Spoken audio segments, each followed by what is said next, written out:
sobre a vida de tan singular persoeiro infunde. Sábese que o aspecto máis coñecido é do herexiarca relixioso, interesadamente proclamado seguramente, como se verá ao longo destas charlas que compoñen o simposio. Pero que certamente eso non esgota todos os aspectos da súa notable personalidade,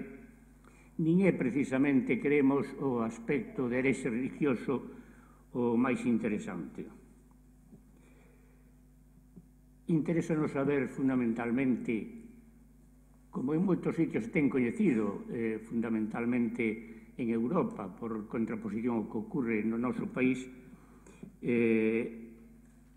que é máis certo que foi fundamentalmente un rebelde contra as ideas políticas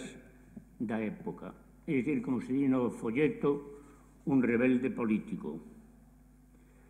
Pensamos que o priscilianismo foi un dos máis importantes movementos socios políticos da nosa historia e incluso que con ele naceu co reino suevo, unha vez caído o Imperio Romano, que con ele naceu o que hoxe é a nación galega. O sea, que creemos que o priscilianismo,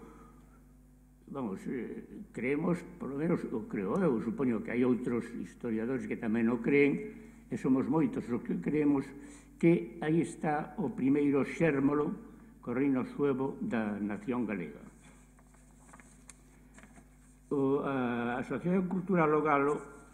ao iniciar este simposio, quere facer tamén unha declaración relativa a estes aspectos de figura tan notable para a historia de Galicia. E temos que decir que, por moi incrible que poda parecer, esta é a primeira vez que se organiza unha actividade dedicada exclusivamente ao estudio de un persoeiro da relevancia de Prisciliano, desde perspectivas tan diferentes, pero que partillan un obxectivo común: dar a coñecer unha das figuras con maior trascendencia na nosa historia nacional. Esta é unha actividade feita desde o compromiso máis fondo cunha nación ocultada a forza nas súas características máis visíveis e contrastáveis, pois para negar a súa existencia óbviase que ten historia, marxínase e ocúltase a súa lingua e condénase a unha cultura, a nosa cultura, ao máis absoluto ostracismo. Deste xeito, non é estrano que aos meninos nas escolas se lles dean a coñecer as gloriosas aventuras lexendarias de Aníbal, Viriato, el Cid, Isabel a Católica, Filipo II e un longo etcétera, mentras persoeiros de carne e oso da nosa nación tan importantes como este Prisciliano, Exeria, Paulo Osorio, San Rosendo, Xelmírez, Alfonso VII, Pardo de Cela, Sarmiento, Faraldo, Brañas, Burguía, Rosalía, Curros e todos os que formaron a denominada a que Castelao denominou Santa Compaña dos Inmortais Galegos. Estes deixan de existir nas escolas, nos institutos e nas universidades. Estou me lembrando tamén de que casi coñecemos máis a historia dos Estados Unidos a través do cine americano do que se coñece a historia de Galicia. Mas, sobre todo, o que pretenden os que siguen esta política é que deixe de existir esta historia, esta historia que foi construída por todo un pobo ao longo dos séculos e que nos conformou tal e como somos, coas nosas virtudes e defectos, pero nen máis nen menos que calquer outro pobo do mundo. Fronte a isto, a Agrupación Cultural O Galo afirmamos que temos historia, lingua e cultura, a través da súa divulgación, da súa posta en valor, dignificándoa, defendéndoa e loitando por noso dereito a existir. Este é o obxectivo que nos marcamos cando comenzamos a organizar este primeiro simposio pristiliano, un obxectivo que nesta ocasión ven centrado nunha época como a do Baixo Imperio e a da Alta Idade Media, períodos onde comenzan a conformarse os rasgos definitorios como colectivo e no que, sin dúbida, o movimento social originado por Pristiliano tivo unha importancia fundamental. Este período fundacional da nosa nación será analizado no Auditorio de Galicia polos principais expertos na materia,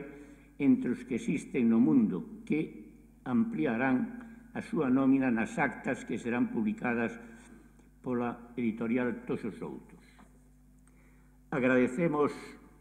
a colaboración da Consellería de Industria a través da súa Dirección Xeral de Turismo e do Xacobeo, da Consellería de Cultura do Concello de Santiago, da Vicerrectoría de Extensión Cultural da Universidade de Santiago, sin os cais este esforzo de dignificación colectiva non sería posible. Queremos agradecer todas estas aportacións, así como tamén a presencia neste acto de don Ignacio Rodríguez. Como vedes no tríptico, tiñamos sinalado o Conselleiro de Innovación, pero as actividades que se desenvolven casi con vértigo estes días impediron que hoxe poda estar aquí. En o seu lugar está don Ignacio Rodríguez Eguíbar,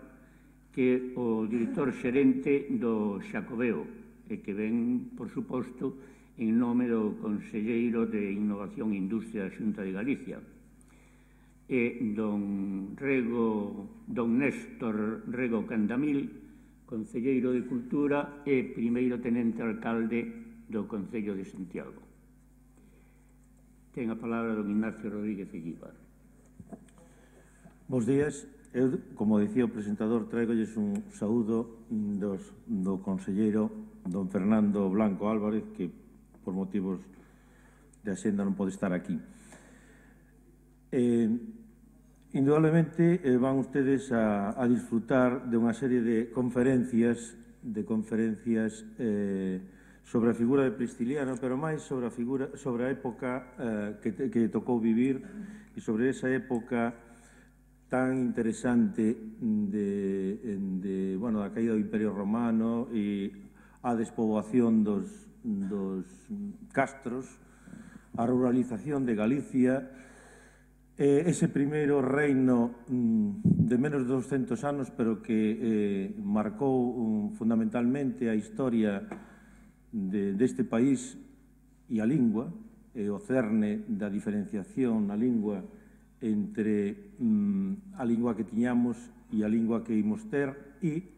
a lingua que han ter en noutras comunidades. Son personaxe imprescindible no seu conocemento para esa época da historia, como pode ser tamén San Martín de Dumio, como se falou de San Rosendo, do que se van a cumprir agora os 1100 anos do seu nacemento, non? Son personaxes que, indudablemente, como dicía o presentador, non teñen ese renome que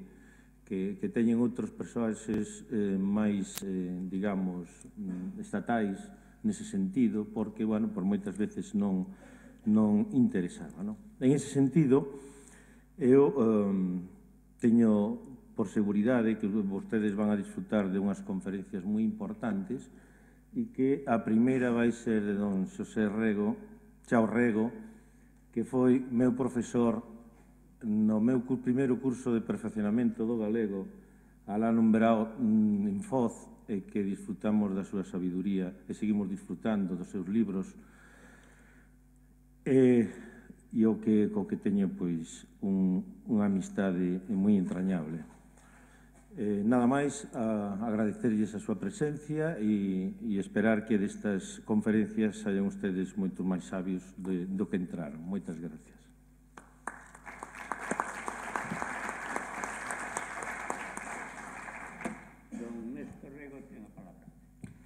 moitas grazas. Eu quero, en primeiro lugar, agradecer o convite que me fixo a Asociación Cultural O Galo, o seu presidente Óscar Refoxo, para estar hoxe aquí. E, ademais, estou encantado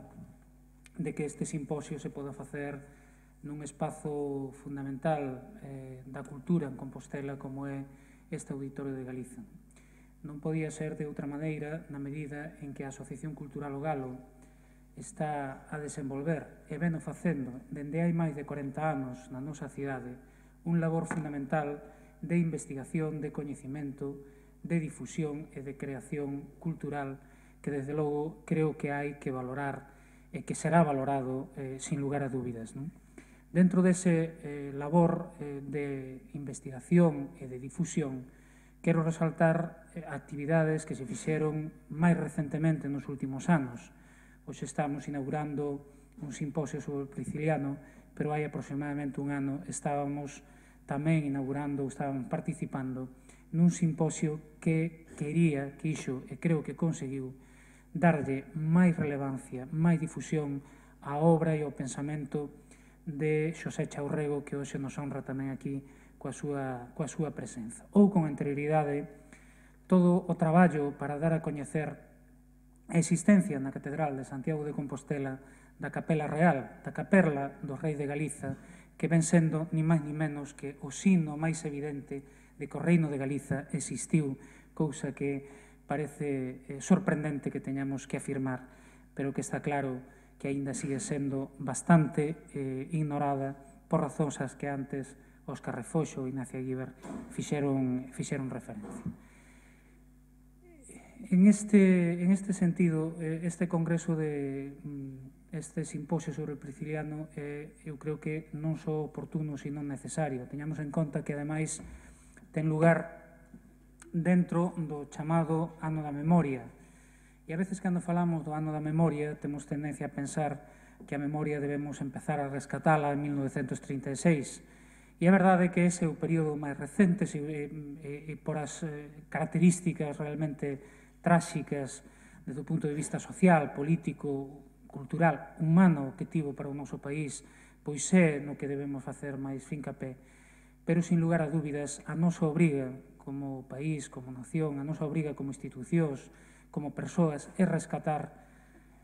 e dignificar todo o noso pasado histórico, porque un pobo, tense dito moitas veces, e é verdade,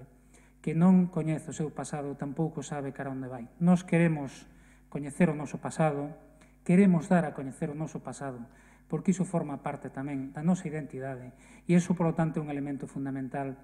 no camiño de futuro que debemos percorrer entre todos daqui en diante. E non cabe dúbida de que a figura de Prisciliano, pouco estudada, bastante esquecida, é unha figura clave, unha figura fundamental na nosa historia, na que, ademais, como moi ben decía Óscar Refoxo, pois se debe buscar non só a componente religiosa, tal vez a única que é algo coñecida, senón outras dimensións máis sociais ou máis políticas que conforman todo o que tivo que ver con Prisciliano e co priscilianismo e que teñen que ver coa historia de Galicia e especialmente relacionadas coa historia de Compostela. Como tamén se dixo, quedan por diante horas de traballo, de escoitar e de debater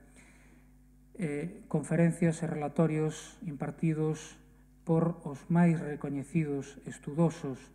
da figura de Prisciliano e da nosa historia, nomeadamente da época histórica que lle tocou vivir a Prisciliano e ao noso país, e, polo tanto, eu estou seguro de que esta actividade da Asociación Cultural O Galo vai ter o éxito que se pretende, vai ter o resultado que a asociación pretendía. E nesa medida o que quero é recoñecer e agradecer o labor que están a facer na recuperación da nosa historia e, en xeral, na dinamización da cultura na nosa cidade. Moitas grazas ao Galo e moitas grazas a todos vostedes.